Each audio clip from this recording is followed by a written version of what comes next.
Welcome to Old World Order Theology with Brian Newberry.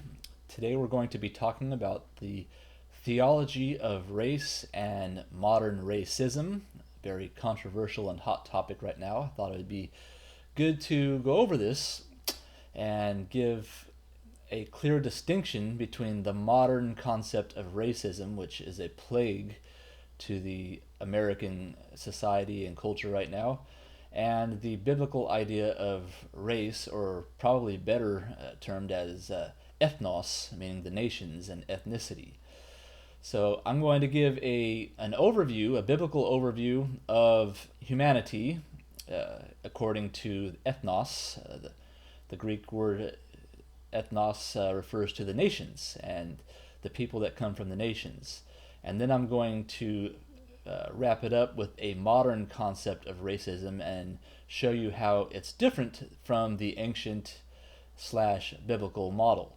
And the ancient peoples in general saw it the same way that it is presented in the Bible, as something based on ethnos and ethnicity, and not as a different people group that's somehow alien to other people groups. So how do we begin such a topic, right? We have to go back to the beginning. In the beginning, God created the heavens and the earth, and on the sixth day he created man, Adam, the first man. And out of Adam's side he created the first woman, Eve. And she is described in Genesis 2 as the mother of all living, meaning all human beings come from Adam and Eve. And yes, someone will say, well, how can they reproduce without committing incest? Yes, by necessity, brothers and sisters had to wed and reproduce. Now, that might sound sick, shocking, and disgusting to us today, and for good reason. But like I said, it was out of necessity, and the gene pool was perfect, pure, and larger than it is today. So scientifically we know that each person takes 50% of their DNA from their mother, 50% from their father, including the chromosomes. So in cases of where only one child survives, or a single child, 50% of the DNA are lost. So therefore you have a shrinking gene pool from the first couple. And in the time of Adam and Eve, there was no disease, or at least much fewer diseases, and so you don't have the contamination of the gene pools. So therefore, incest doesn't result in deformity and all kinds of other problems that we would have today with incest. And by the way, I don't think we moderns, with all of our perversity and sexual deviance, have any right to pass judgment on the necessary incest of Adam and Eve. Let's just be honest. So Eve is the mother of all living. Now, because today we're kind of programmed by our media and our modern culture to beg the question, what color was Adam and Eve's skin? Of course, in most of the medieval and Middle Age artwork, Adam and Eve are obviously going to be painted and presented as white, because they were painted by Europeans. And people have a tendency to make in their artwork people who look like them. That's just human nature. It's not racist. They're not trying to say that they had to look like that. They're just presenting reality as they were accustomed to. So if you go to other parts of the world, not in Europe, you'll see artwork with Adam and Eve looking quite different. So it really wasn't an issue. They're not trying to promote racism by having white pictures of Adam and Eve or of Jesus. They're just presenting the reality as they saw it around them. Now, if you want to get into the details about what they might have looked like, we know from modern genetics that you can't really get the extreme polar opposite genes from its polar opposite. So Adam and Eve or likely the perfect medium. In order to get the diversity of all ethnicities, dark skin, light skin, curly hair versus straight hair, dark brown eyes versus blue eyes, you'd have to have a perfect medium. So in all likelihood, Adam and Eve were medium brown, probably had wavy hair, probably had hazel eyes or something like that, or brown. You can get light brown, because you can't get extremely light skin from dark skin genetically, and you can't get straight hair from purely curly hair, or the opposite. They have to be a perfect medium to have all of the genetics built within them. I don't want to dwell too much on that, because in this conversation it's not so important to what Adam and Eve look like as much as they were a reality. So from Adam and Eve, you have the story of Cain and Abel, and Cain kills his brother Abel, and Adam and Eve produce another son to replace Abel, whose name is Seth. So in Genesis 4, you have two lineages, one of Seth and one of Cain. They're brothers. And the sons and descendants of Cain are seen as to be morally evil, and the sons and daughters of Seth as morally upright, worshiping God and obeying him.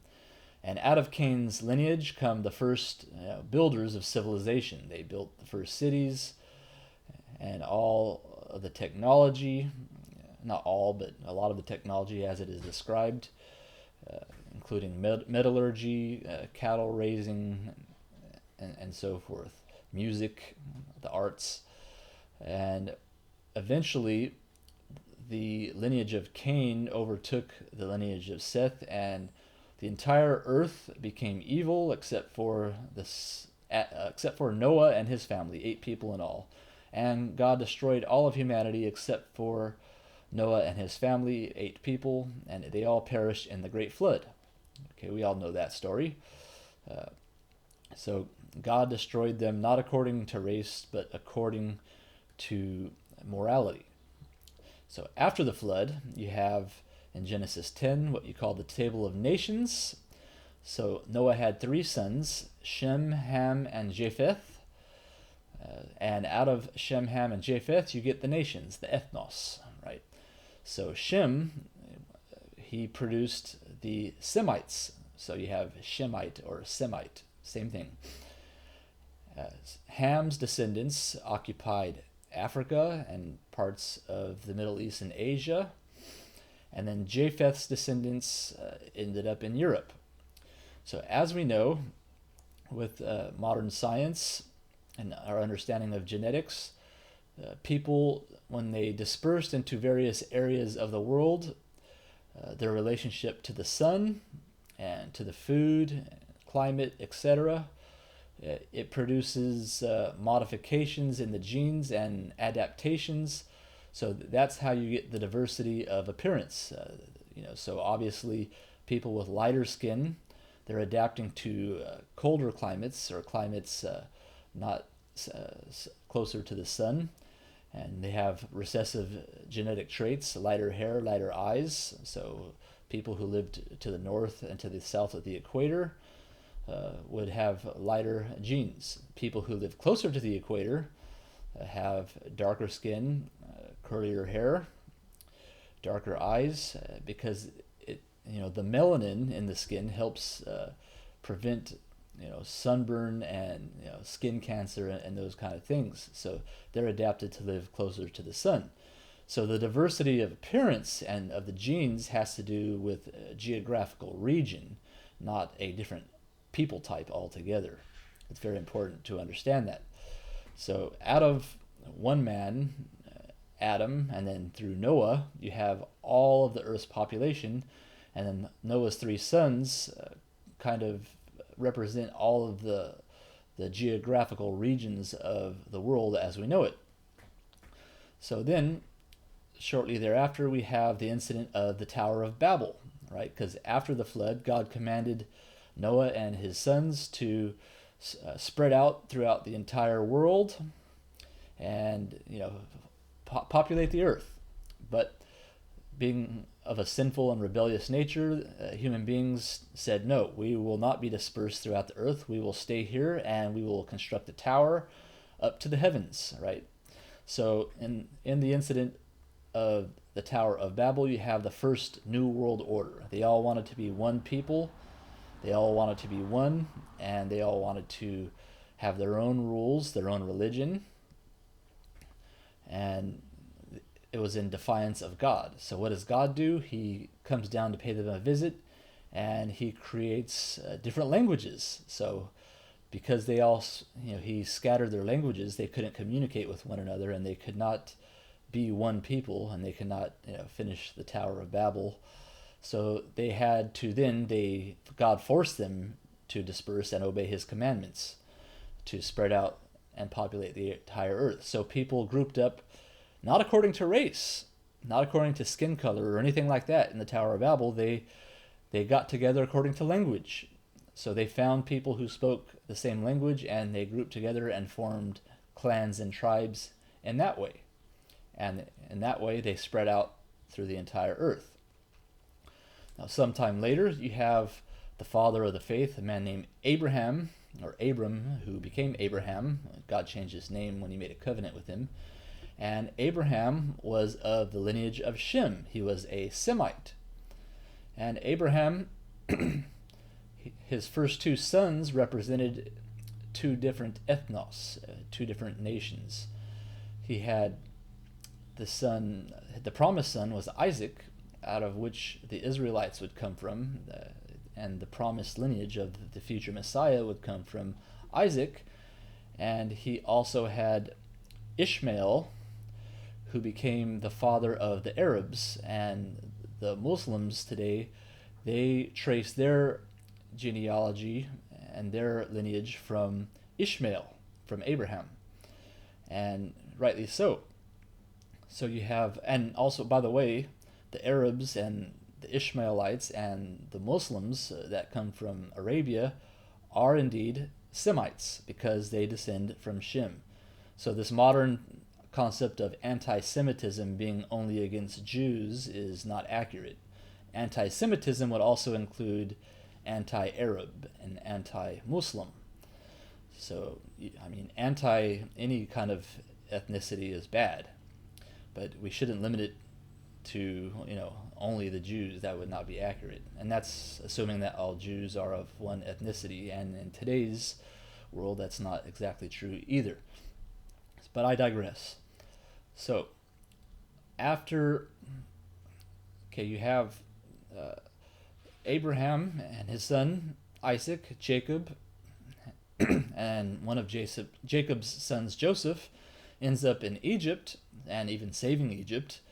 But then a few generations later, you have an Egyptian pharaoh who doesn't remember Joseph or the Israelites, and he creates them, he makes them become slaves of Egypt. And the Egyptian empire, or the dynasties, was the most dominant dynasty and empire in the world at that time, and their civilization was built on slavery. And Egyptian slavery was not based on race or ethnos, it was based on social class, which is quite different. The Egyptians didn't care what color your skin was.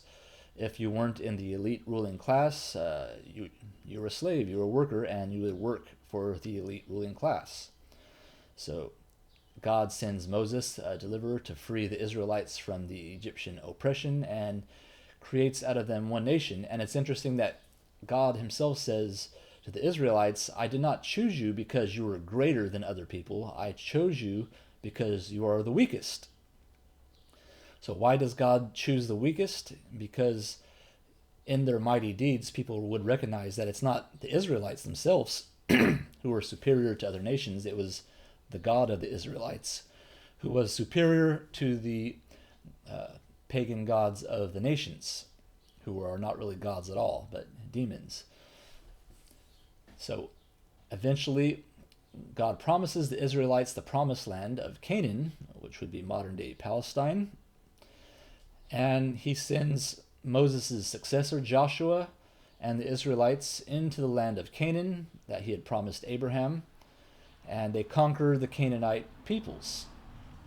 Now, a lot of modern people who have been influenced by the modern concept of race and racism said that the God of the Israelites promoted ethnic cleansing, which is a little bit silly. It's not because of ethnicity that God commanded the Israelites to conquer the Canaanites, and often he commanded them to kill every man, woman, and child. He commanded them to do that because of religion. They worshipped foreign gods. They sacrificed humans and their children to these pagan gods, to Molech, and they were quite brutal. In fact, if you go back to the account with Abraham, I believe it's in, is it chapters, not 17, chapter, is it 18? I don't remember exactly, but when God promised Abraham the land of Canaan, he says, first, before that happens, your descendants will be slaves for 450 years because the sins of the Canaanites, or the Amorites, it's a synonymous term, have not reached their fill. So God had to wait before he could justly punish the Canaanites and drive them out of the land because their sins hadn't reached to their tipping point yet, right? So there is a tipping point where God will judge an entire nation. When their sins have reached a certain point, God will say, I've had it up to here, gone with you, right? And that's what happens. So God is just. When he commanded the Israelites to kill every man, woman, and child of the Canaanites and to drive them out of the land, it was a punishment for their sins. And they weren't just little sins. They weren't just white lies. It included child sacrifice, the worship of devils, and all kinds of evil and dark stuff that I don't want to go into detail right here. So it was not an ethnic cleansing. It was based on the first commandment. They worshipped other gods, and when you worship other gods, all hell and all evil breaks loose, and you can't have a civilized nation when that happens. And it was also possible for non-Israelites to become Israelites, proselytes we would call them, if they adopted the religion. So for example, you have Rahab, who helps the Israelites conquer Jericho. She was not an Israelite, but yet she helped hide the Israelite spies who were spying out the land, and her life and her family's life was spared. And consequently, Rahab is in the genealogy of the Israelites and even in the genealogy of Jesus. So she's an important figure. So the Bible is not promoting racism as we know it today at all. So then we get to the New Testament. Jesus is ethnically an Israelite and from the tribe of Judah, and from the word Judah we get the term Jewish, right? So Jesus is Jewish. Now, what color is his skin? People like to ask today, because in today's understanding, in today's culture, that's the all-important question, right? That's what the media has been feeding us. So, were Israelites and Jews darker then than they are today? Probably. Jesus is not given any physical description in the scriptures or in any tradition, but there is a painting of his mother, the Blessed Virgin Mary, allegedly by St. Luke, the writer of the Gospel of Luke and the Acts of the Apostles. And in the painting, Mary does have darker skin. So since Jesus gets 100% of his DNA and his genes from Mary, having no earthly father, it's very likely that Jesus did have somewhat dark skin. So yes, I am a white man saying that that is a legitimate possibility. Don't know for sure. And like I said, the paintings of Jesus by the Romans and the Europeans in the Middle Ages do not depict him with dark skin because, like I said before, people tend to create artwork of people that look like people they're around most of the time. They're not promoting whiteness or white supremacy or anything like that. That's just ridiculous. So Jesus' Great Commission, after his death and resurrection, after he redeems the world on the cross, he commands the disciples to go into all the nations, the ethnos, teaching them and baptizing them in the name of the Father, the Son, and Holy Ghost. So Jesus is obviously not promoting racism, although he does say to start in Jerusalem and Judea, because The Messiah is promised to the Jews, so the Jews had to be preached the gospel first. But afterwards, Jesus had full understanding that Gentiles or non-Jews were to be included in the kingdom of God, and he commanded the disciples to go into all the nations. And we see that in the Acts of the Apostles, with the Ethiopian eunuch being converted to Christianity, and he was a Jewish proselyte, by the way, before that. So he was an Ethiopian Jew religiously, and he becomes a Christian. So the church is diverse. And we see that at Pentecost in Acts chapter 2, all of the nations of the known world at the time had gathered in Jerusalem for the Feast of Pentecost, and they were religious Jews. They were proselytes. So they were Jewish by religion, and thousands of them converted to Christianity after the speech of St. Peter. So the early church was very diverse ethnically speaking. Okay, then we get to Acts chapter 17, verse 26. St. Paul is preaching to the Areopagites in Athens, and he presents the Old Testament model that all mankind descend from one blood and one man, Adam, and that all of mankind are God's offspring. Right? Interesting term there. So all of mankind belong to God, and all of them descend from Adam. That's the biblical view. And then in St. Paul's letter to the Galatians, he's saying, in Christ, there is no distinction between Jew or Greek. So race is not an issue in the church. And we know that in the early church, in the Catholic Church, there has never been any racism as regards to popes or bishops. We had an African pope, Pope Victor, in the 2nd century. We've had African bishops, St. Augustine of Hippo, often depicted in some artwork as having dark skin. So he was one of the great theologians of the 4th and 5th century, and many might even say he is one of the founders and fathers of Western civilization, right? The City of God and other great works of St. Augustine.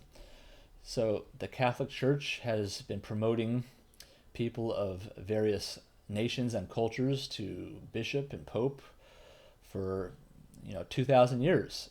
So the church has always been all-inclusive in regards to ethnicity. And then you get to the last book of the Bible, the Apocalypse, better known as the book of Revelation, and you have in chapter 7, verse 9, every tribe and people, tongue and nation being believers and Christians, and also later in chapter 13, verse 7, every tribe, people, tongue, and nation worshiping the beast, the Antichrist, right?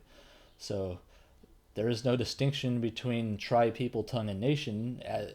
You are judged on your religion and your merit as far as the Bible is concerned, and your faith, not on ethnicity, right? Your ethnicity and the color of your skin has no bearing on your status as a human being. What determines your status is your faith and your merit. So that's the biblical understanding of race. It's not as it is today. So now let's get into the modern understanding of race and racism. It is not faith-based and not merit-based, and ideology and belief has very little to do with the concept of race. So let's give a working definition of racism, one that I think is general enough for everyone to accept.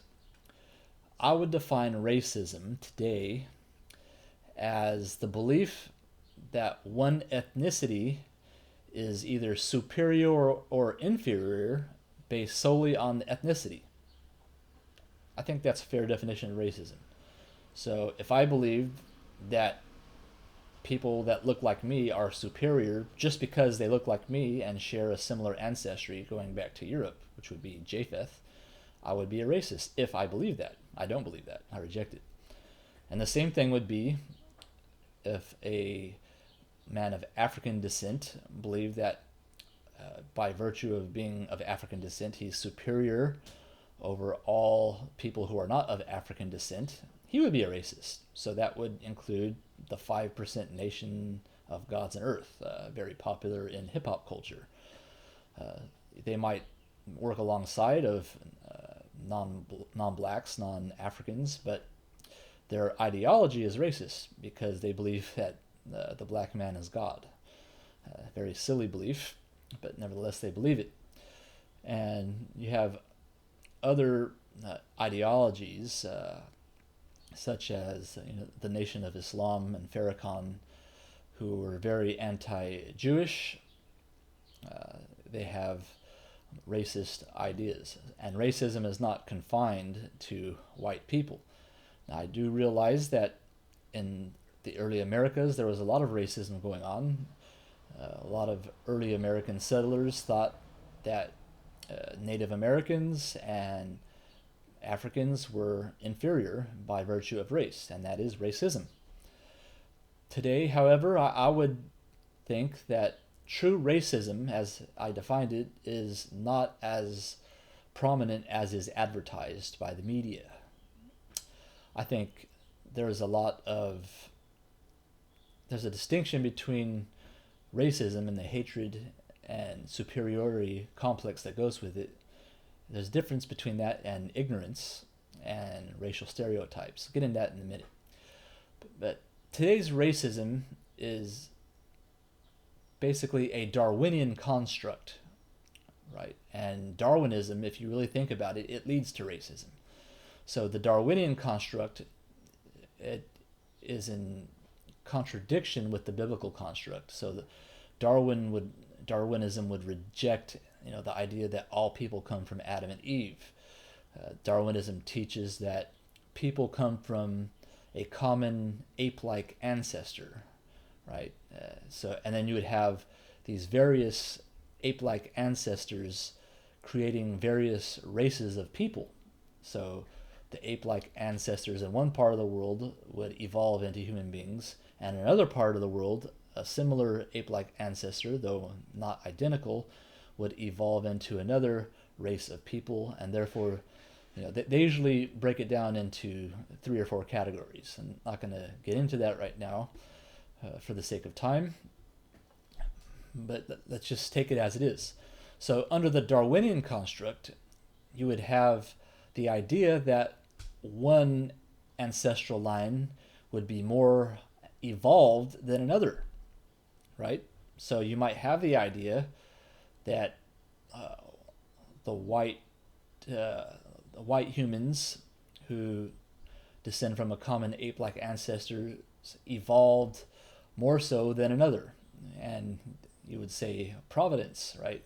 Their technology was superior during the time of exploration, and that's why they conquered people who they saw as inferior, which might have been based on race, but it might have also been based on culture, and it might also have been based on the inferiority of technology. So they took advantage of their superior technology and their moral superiority in their own eyes, and they took that as justification for conquering people who look different than them. That's kind of the Darwinian construct of humanity, and racism actually is a byproduct of that idea. So even today, with the idea that we must help people of other races as if they can't help themselves if you gave them equal opportunity, comes from a Darwinian construct. So you'd have to say that, we have to help this less evolved people group, this less evolved race. We have to help them evolve so they can be equal with us. So we have to give them special rights and privileges because their ancestors were mistreated. So we have to bring them up to our level. That is condescending and racist, even if they don't intend it to be. So I believe that all human beings are equally capable of prospering if given the equal opportunity. So the idea that you have to give one people group or another people group special rights that applies only to them and not to all people, that's an injustice, and that's actually insulting to them.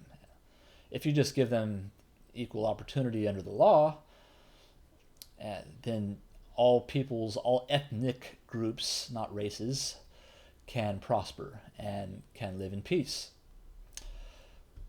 And also, under the modern concept of race, there seems to be a lack of the appreciation of the diversity of culture, which would be distinct from race. You could have a similar culture and different ethnic groups in a single culture. See, once upon a time, when you had distinct nations, you would have a national identity and a national culture, and you could have people with dark skin and light skin having the same culture because they lived in the same nation and they had a national identity. So now in America, we have perhaps the problem of too much diversity and forced diversity. So we have no ethnic and no national identity. We have kind of a mixed pot. Now we have certain places in big cities. We have like Chinatown. We have parts of the town where a lot of Vietnamese immigrants live, Italians, and so forth, and they preserve their ethnic cultures in those areas. With the restaurants and parades that they have and celebrations and so forth. But as a nation, we have no national identity really. We have a mixed, we have a gumbo of cultures, and there's nothing necessarily wrong with that.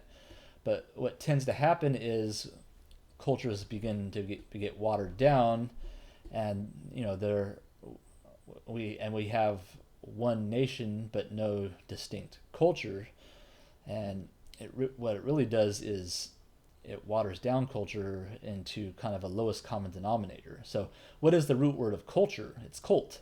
Cult, not in the kind of crazy Kool-Aid drinking kind of religion, but cult just refers to worship and religion. So if you have a watering down of culture, you're going to have a watering down of religion. So that what that leads to is a kind of a one world universal religion without doctrines, without dogmas, and without truth. Kind of, we don't want to offend other people, so we have to water it down to where all people are included. And that becomes a problem too. So if we preserve ethnic cultures and we appreciate what's good about them, and we hold on to those differences and distinctions without being prejudiced against it, that's a good thing. But we also have to realize that not all cultures are equally good.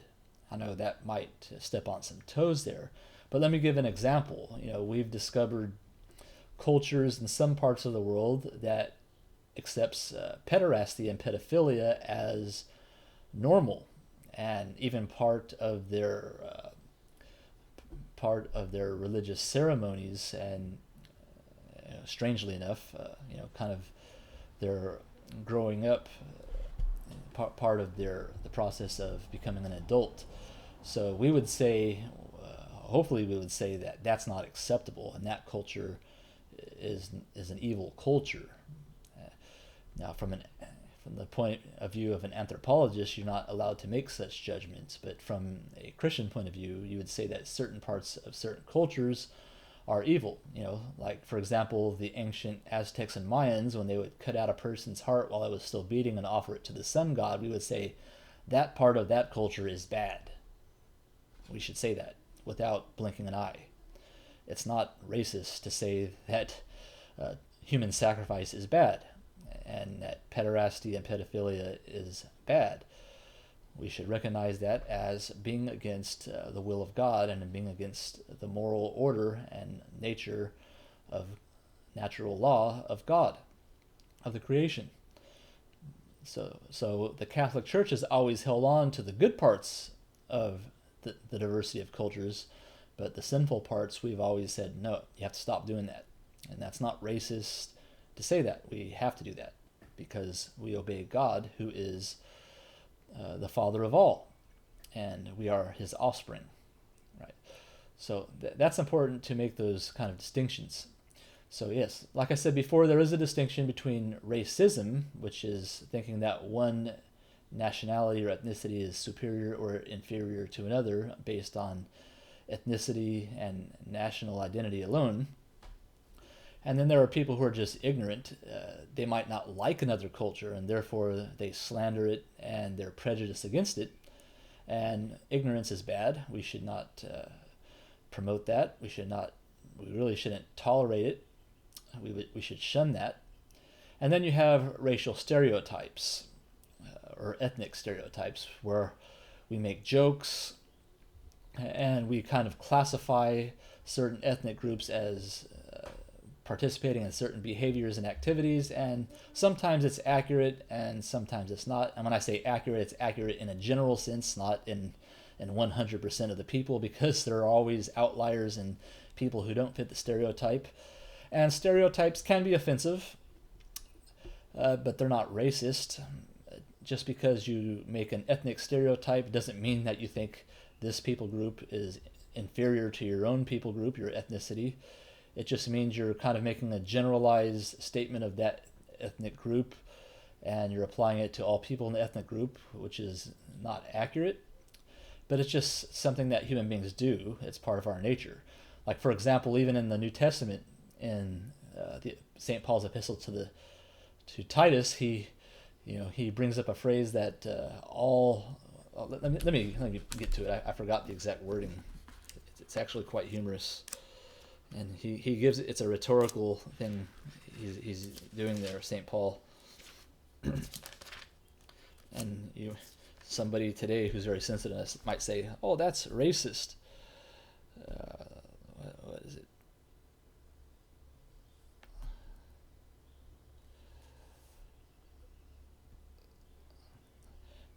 Let's see.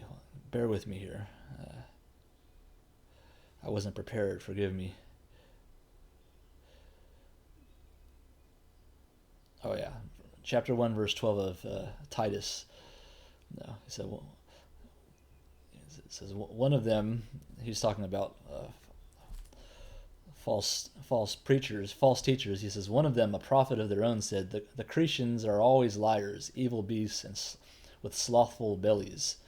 He says this testimony is true. Wherefore rebuke them sharply, that they may be sound in faith, not giving heed to Jewish fables and commandments of men who turn themselves away from the truth. He's talking when he says that this testimony is true, not the saying that Cretians are always liars, evil beasts, and with slothful bellies. He's saying that it's true that there are vain talkers and seducers who produce this popular saying that Cretians, people from the island of Crete, are always liars. Right?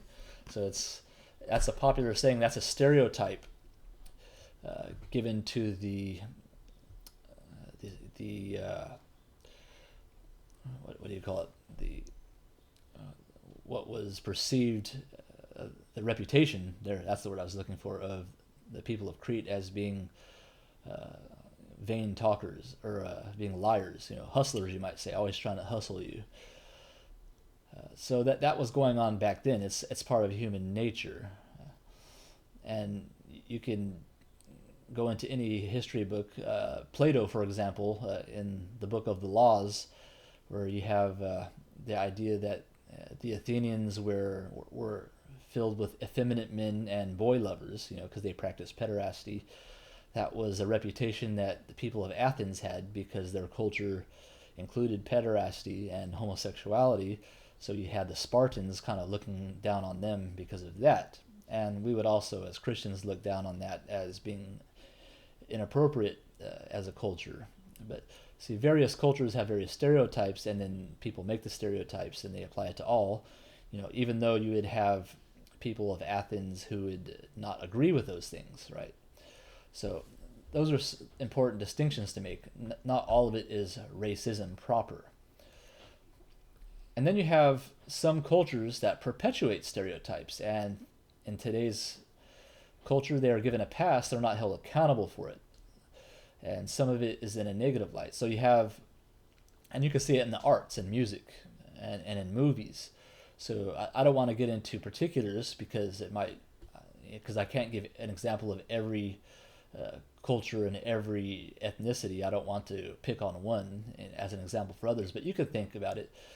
Certain certain styles of music and movies, they perpetuate a certain stereotype, and they perpetuate it in a negative way, and it causes other people, it influences other people to view an entire ethnic group under that category. So when we see somebody dress like that or talk like that or behave like that, we see the entire ethnic group in a negative light because of the stereotypes being perpetuated through the arts and through the culture.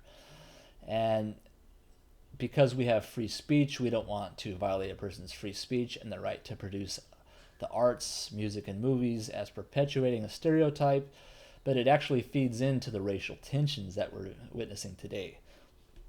And the media, the news, the corporate media, they like racial tension. They like the narrative that certain people are racist against other people, and that whenever we see a person of this ethnic group oppressing a person of that ethnic group, we like to say, oh, racism is alive and well and is a big problem in our nation.